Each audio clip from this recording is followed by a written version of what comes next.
जब यमराज को ये पता चला कि कोई भी यमदूत अयोध्या में प्रवेश ही नहीं कर पा रहा, तब उनका क्रोध 7वें आसमान पर पहुंच गया। उसी क्षण यमराज अपने भैंसे पर सवार हुए और सीधे अयोध्या की ओर चल पड़े। जैसे ही वे अयोध्या के मुख्य द्वार पर पहुंचे, उनके मार्ग में स्वयं पवन पुत्र हनुमान खड़े हो गए। काफी समझाने के बाद भी जब हनुमान जी ने यमराज को अयोध्या के भीतर जाने नहीं दिया, तब यमराज का क्रोध भड़क उठा।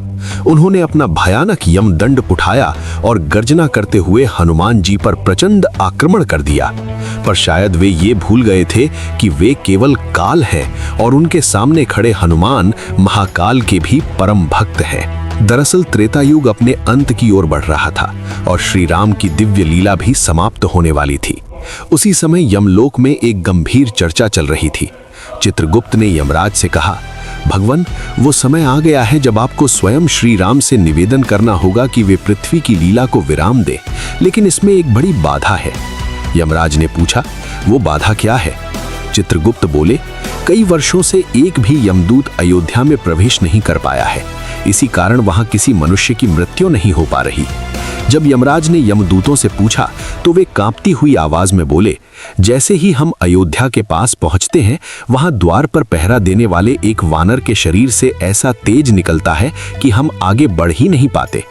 जब चित्रगुप्त ने बताया कि वो वानर स्वयं हनुमान है, तो यमराज हंस पड़े। उन्होंने कहा, तुम लोग एक वानर से डरते हो?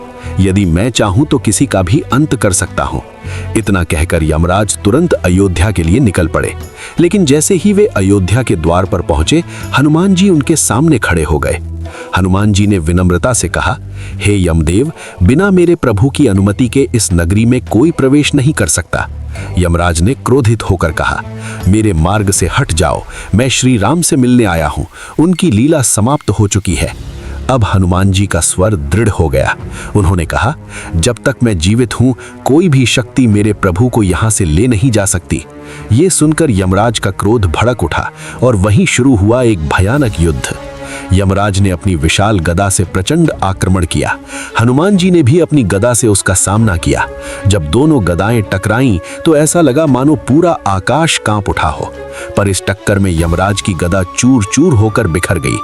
क्रोधित यमराज ने तुरंत अपनी तलवार हनुमान जी की ओर फेंक दी, लेकिन हनुमान जी ने उस तलवार को हवा में ही पकड़ लिया और उसे टुकड़े टुकड़े कर दिया। अब यमराज ने अपना सबसे शक्तिशाली अस्त्र निकाला, यमदंड। वे गर्जना करते हुए उसे पूरी शक्ति से हनुमान जी पर चला बैठे। हनुमान जी ने तुरंत अपना विशाल रूप धारण कर लिया।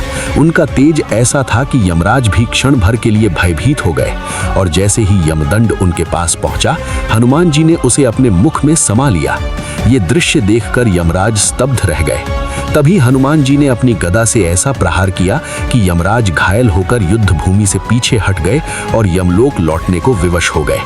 लेकिन कहानी यहीं समाप्त नहीं होती। कुछ समय बाद एक दिन हनुमान जी प्रभु श्री राम के चरण दबा रहे थे।